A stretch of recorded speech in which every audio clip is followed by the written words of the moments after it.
सब कैसी है मेरी पलटन? तो यहाँ पे एकदम मस्त जबरदस्त, ठीक है। तो यहाँ पे मैं आपके लिए एक ऐसा वीडियो लेकर आई हूँ जिसकी आपको अभी फिलहाल इस समय बहुत ही ज्यादा जरूरत है।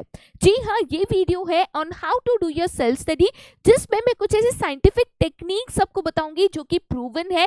आपने ना जिंदगी भर में इतने सालों में ना बहुत सारे वीडियोस देखे होंगे ऑन सेल्फ स्टडी, ठीक है, कि 12 घंटे का काम 6 घंटे में करो, ठीक है, 15 घंटे का काम 4 घंटे में करो, बहुत सारे ऐसे वीडियोस आपने देखे होंगे। बट ये जो टेक्निक्स हम बताते हैं ना, ये जो टेक्निक्स होती है ये प्रोडक्टिविटी के ऊपर होती है, जहां पे आप कोशिश करते हो कि आप कम समय में ज्यादा पढ़ाई कर सको। अच्छा, बात ये आती है कि करे तो करी कैसे, क्योंकि हम तो जब पढ़ाई करने बैठते हैं समय चले जाता रहता है बट हमारी पढ़ाई कंप्लीट नहीं होती है। हम 10-10 घंटे पढ़ाई करने बैठते हैं बट फिर भी हमारा टारगेट ही कंप्लीट नहीं होता है। दिन भर पढ़ाई करते हैं फिर भी हमारा असाइनमेंट कंप्लीट नहीं होता है। कहने का मतलब ये है कि जब भी आप सेल्फ स्टडी कर रहे हो, सेल्फ स्टडी करते वक्त कुछ इंपॉर्टेंट चीजें हैं जो आपको यहाँ पे ध्यान रखनी है। सेल्फ स्टडी करना बहुत इंपॉर्टेंट है, चाहे आप क्लास 11th में हो, 12th में हो, सीए कर रहे हो, सीएस कर रहे हो, कोई भी कोर्स की तैयारी कर रहे हो, सेल्फ स्टडी सबसे बेस्ट वे होता है यहाँ पे अगर आप ज्यादा मार्क्स स्कोर करना चाहते हो, ठीक है। तो भाई साहब आप कहोगे सेल्फ स्टडी तो करना है, ये तो जरूरी है, हम भी करना चाहते हैं, बट करें तो करें कैसे, किस तरीके से सेल्फ स्टडी करें जिससे हम अपनी प्रोडक्टिविटी बढ़ा सके, कम समय में ज्यादा पढ़ाई कर सके, अपने टाइम को मैनेज कर सके और जो हम पढ़े उसको याद भी रख सके। तो कुछ ऐसे टेक्निक्स, कुछ ऐसे टिप्स बताऊंगी मेरे दोस्त। अच्छा, टेक्निक्स और टिप्स बता तो दूंगी बट करना तो आप ही को होगा, तो इसको आजमाइएगा जरूर, इसको प्रैक्टिस करिएगा जरूर, और बाद में मुझे कमेंट सेक्शन में भी 1-2 महीने बाद बता देना कि क्या ये टेक्निक्स आपके लिए काम आई और कौन सी सबसे ज्यादा काम आई, ठीक है। अच्छा, सबसे पहली टेक्निक की अगर मैं बात करूँ, ये टेक्निक ना आपने एक बार नहीं कईयों बार यहाँ पे सुनी होगी। जब भी आप सेल्फ स्टडी करते हो, ठीक है, जब भी आप सेल्फ स्टडी करते हो तो आपको हमेशा खुद के नोट्स बनाने होते हैं, ठीक है, आपको हमेशा खुद के नोट्स बनाने होते हैं। अच्छा, मेक योर ओन नोट्स क्यों कहा जाता है, ये नोट्स बनाना इतना इंपॉर्टेंट क्यों होता है? अब देखो बेटा, नोट्स बनाने के ना बहुत सारे तरीके होता है।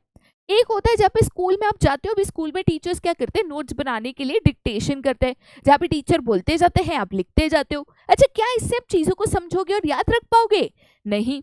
अब लेक्चर्स में हम आपको नोट्स दे देते हैं, जैसे हम लेक्चर लेते हैं, क्लास नोट जो है आपके साथ शेयर कर देते हैं। अच्छा, क्लास नोट्स के अलावा थोड़ा सा डिटेल चाहिए तो हम हैंड रिटन नोट्स भी आपको दे देते हैं। लेकिन सवाल ये है कि अगर हम आपको नोट्स दे रहे हैं, टीचर आपको डिक्टेशन कर रहा है, तो क्या इससे आपकी सेल्फ स्टडी हो रही है? नहीं। हमेशा जब तक आप खुद अपने नोट्स नहीं बनाते, आपके लिए ये टेक्निक काम नहीं आती है, क्योंकि मैं अगर आपको नोट्स देती हूँ वो आपके रेफरेंस के लिए है कि भाई मुझे कंसेप्ट समझना है, मुझे उसका डायग्राम देखना है, मुझे उसका एग्जाम्पल देखना है, किस तरीके से आंसर पुटअप करना है ये देखना है, ठीक है। बट अगर आप कहते हो मुझे वो कंसेप्ट समझना है, लर्न करना है, उसको यहाँ पे याद रखना है, तो उसके लिए किसी और के बनाए हुए नोट्स या किसी और के दिए हुए नोट्स आपको काम नहीं आएंगे। आपको खुद यहाँ पे नोट्स बनाने होंगे, क्योंकि जब भी आप नोट्स को बनाते हो, ठीक है, तो देखो बेटा, लर्निंग में ना 2 चीजें इंपॉर्टेंट होती है। एक चीज इंपॉर्टेंट होती है दैट इज रीडिंग, एंड दूसरी चीज जो इंपॉर्टेंट होती है दैट इज योर राइटिंग, ठीक है। अब ये दोनों का जो कॉम्बिनेशन है ना मेरे दोस्त, एकदम साइंटिफिक तरीके से एकदम भाई साहब खतरनाक कॉम्बिनेशन है। अगर आप रीड एंड राइट दोनों कर रहे हो, मतलब आप पढ़ते पढ़ते लिख रहे हो, पढ़ते पढ़ते लिख रहे हो, पढ़ते पढ़ते लिख रहे हो, साइंटिफिक तरीके से, मतलब एक रिसर्च हुआ है जो कि कहता है कि कोई भी चीज अगर लिखते लिखते लिखते पढ़ते हो तो आपका जो दिमाग है उसको ज्यादा याद रख पाता है। तो आप जो कहते हैं ना बार बार चीजें याद नहीं रहती, हम भूल जाते हैं, भाई भूल जाते हो, अच्छे से मेमोराइज करना चाहते हो तो ये टेक्निक का इस्तेमाल करो।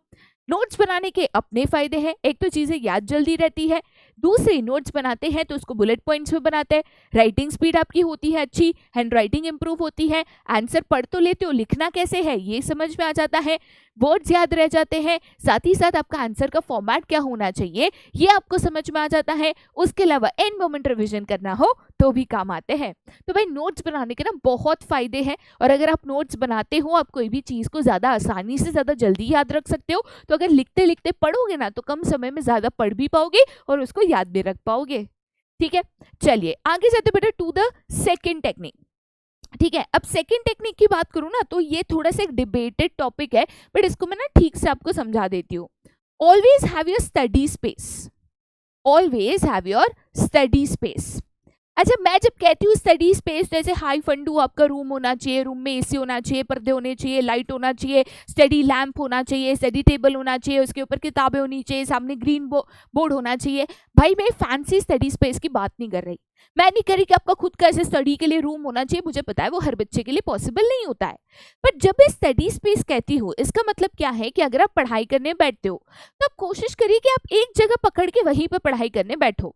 अब आप कहोगे मैम इसके पीछे क्या ही तो साइंटिफिक रीजन है, मैं आपको बताती हूँ। अब जनरली जब हम पढ़ाई करने बैठते हैं तो हमें बहुत सारी चीजें लगती है। अब जैसे अगर हम अकाउंट्स कर रही है तो आपको यहाँ पे बुक लगेगी, स्केल लगेगी, आपकी टेक्स्ट बुक्स लगेगी, आपकी रेफरेंस बुक्स लगेगी, आप कैलकुलेट करोगे, आपको पेन पेंसिल लगेगा, आपको स्टेशनरी लगेगा, फिर कोई और सब्जेक्ट पढ़ रहे हो तो उसकी सारी सामान लगेंगे, फिर असाइनमेंट कर रहे हो तो उसकी किताबें लगेगी। अब जनरली क्या होता है ना, चीजें लेने में रखने में, लेने में रखने में, ये भूल गए वो भूल गए, वापस उठ के गए, ये लेकर आए वो लेकर आए, ये हमारी एक बहुत बड़ी दिक्कत है कि भाई उसमें बहुत समय चले जाता है। अब दूसरी चीज क्या है, अगर हम पढ़ाई करने बैठते हैं, मान के चलो कि वो टीवी के बाजू में है, यहाँ पे जहाँ पे शोर हो रहा है वहां पे है। अब बहुत सारे बच्चे ना इसे खिड़की के सामने या खिड़की के बाजू में पढ़ाई करने बैठते हैं, पढ़ाई करते करते 10 बार डिस्ट्रैक्ट हो जाता है। कोई पंछी आया डिस्ट्रैक्ट हो गए, कोई और आ गया डिस्ट्रैक्ट हो गए, कोई आवाज आई डिस्ट्रैक्ट हो गए, कोई नई गाड़ी आ गई ब्रुम ब्रुम डिस्ट्रैक्ट हो गए। तो भाई स्टडी स्पेस होना इसीलिए जरूरी है क्योंकि पहली चीज तो आप ऐसी जगह चुनो जहां पे अगर आप पढ़ाई करो तो आपको मिनिमम यहाँ पे डिस्ट्रैक्शंस हो। तो कोई भी घर का एक ऐसा कोना पकड़ो जहाँ पे मिनिमम डिस्ट्रैक्शंस होने की पॉसिबिलिटी हो। अब मुझे भी पता है कि बहुत बच्चे कहेंगे कि मैम हमारा तो घर ही छोटा है जहाँ पे ये पॉसिबल नहीं है। कोई दिक्कत नहीं है बेटा, जितनी भी स्पेस है ना उसमें से सिलेक्ट करने की कोशिश करो कि कहाँ पे सबसे ज्यादा डिस्टर्बेंस या डिस्ट्रैक्शंस होंगे। अगर फिर भी ये पॉसिबल नहीं है ना, मैं सजेस्ट करूंगी रात को पढ़ाई करो जब मिनिमम डिस्ट्रैक्शंस होता है। सुबह पढ़ना चाहिए, रात को पढ़ना चाहिए, ये अपने आप में चॉइस होती है। अगर आपको बहुत ज्यादा डिस्ट्रैक्शंस होते हैं सुबह के समय, आप रात को पढ़ाई करिए, कोई दिक्कत यहाँ पे नहीं है, ठीक है। दूसरी चीज, अपनी स्टडी स्पेस को हमेशा ऑर्गेनाइज रखो।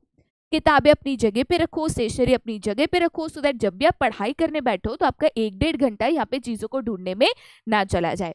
इससे आप चीजों को ढूंढने में, चीजों को बार बार लेने में, बार बार उठने में, डिस्ट्रैक्शंस अवॉइड करने में आपको मदद मिलेगी और ये मदद से आप कहीं ना कहीं आप बेहतर पढ़ाई कर पाओगे, कम समय में ज्यादा पढ़ाई कर पाओगे। अच्छा, इसमें ना पढ़ाई करते वक्त लेट के पढ़ाई करना, ठीक है, ये कभी नहीं करना चाहिए। देखो एक चीज मैं हमेशा कहती हूँ कि कभी भी अपनी स्टडी स्पेस में ना जो आपकी सीटिंग है, ठीक है, जो आपकी बैठने की जगह है जहाँ पे आप बैठ के पढ़ाई करोगे, वो सीटिंग कभी भी कंफर्टेबल नहीं होनी चाहिए। कंफर्टेबल मतलब आप एकदम ऐसे लेट के पढ़ाई कर रहे हो, सोफे पे लेट के पढ़ाई कर रहे हो, ऐसा ना करो। जितना आप अपनी बॉडी को ज्यादा कंफर्टेबल बनाओगे ना, जैसे आप एसी चला दोगे, पर्दे बंद कर दोगे, ठीक है, फिर ऐसे आप बेड पे ऐसे तकिया रखोगे, फिर ऐसे लेट लेट के पढ़ाई करोगे, जितना बॉडी को ज्यादा कंफर्टेबल बनाओगे ना उतना वो एकदम ऐसे स्लीपिंग जोन में चला जाएगा और फिर पढ़ाई करते करते नींद आएगी। तो भाई ऐसा कभी भी आप यहाँ पे ना करें, ठीक है।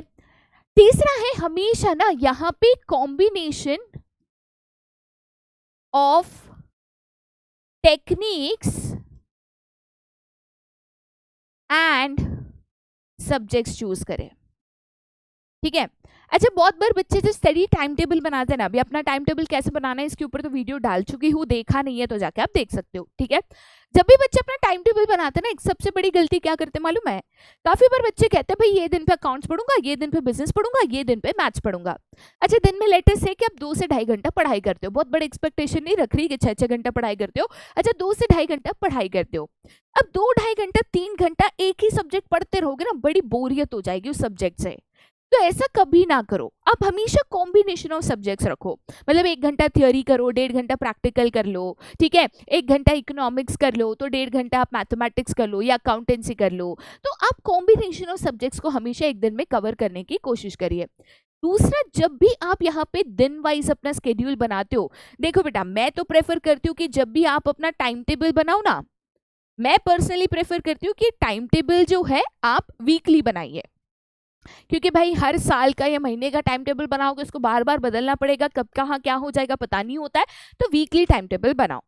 टाइम टेबल वीकली बनाओ कि भाई ये मेरा स्टडी टाइम है, ये मेरा स्कूल टाइम है, ये खाने का टाइम, ये होमवर्क का टाइम, ये असाइनमेंट का टाइम।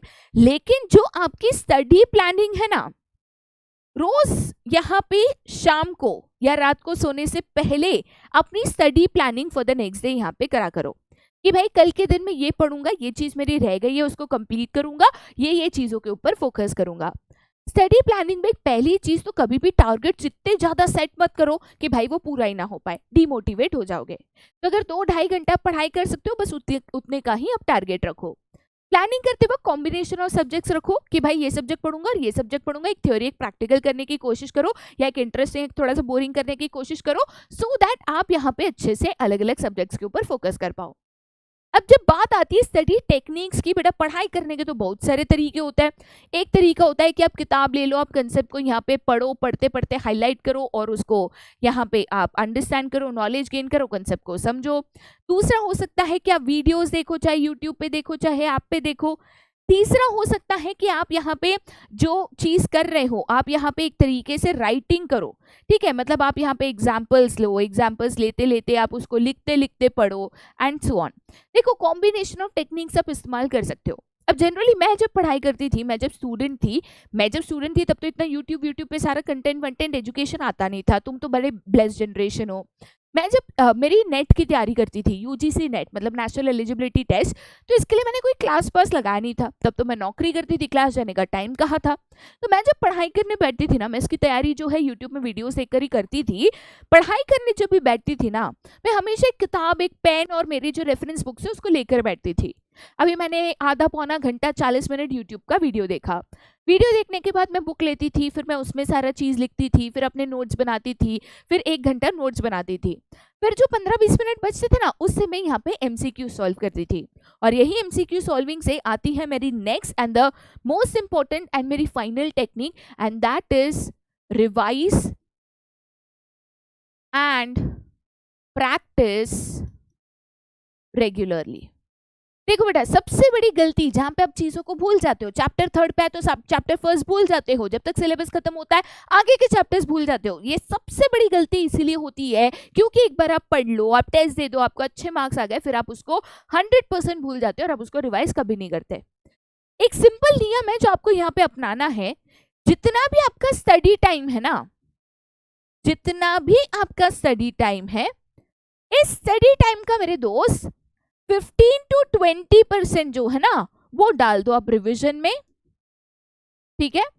एंड हमेशा 30 मिनट्स रखो आप प्रैक्टिस के लिए, ठीक है। जैसे फॉर एग्जाम्पल मान के चलो कि आप 2 घंटा 2.5 घंटा पढ़ाई कर रहे हो, ठीक है। 2 घंटा भी अगर पढ़ाई कर रहे हो तो दैट इज 120 मिनट्स। 120 मिनट्स में से आप 15-20 मिनट यहाँ पे रखो रिवीजन के लिए, कि कल आपने जो पढ़ा था फटाफट समरी से या आपने जो नोट्स बनाए थे ना उससे रिवाइज करना है। रिवाइज करते रहोगे ना तो चीजें याद रहती रहेगी और उसको भूलोगे नहीं। दूसरी चीज, पढ़ने के बाद सेल्फ एनालिसिस बहुत इंपॉर्टेंट होता है कि टॉपिक मेरे को समझा है नहीं समझा, कल वापस पढ़ना पड़ेगा क्या इसके पीछे और मेहनत करनी पड़ेगी क्या। तो टॉपिक को पढ़ने के बाद उस टॉपिक से रिलेटेड जो क्वेश्चन है उसको आप सॉल्व करो।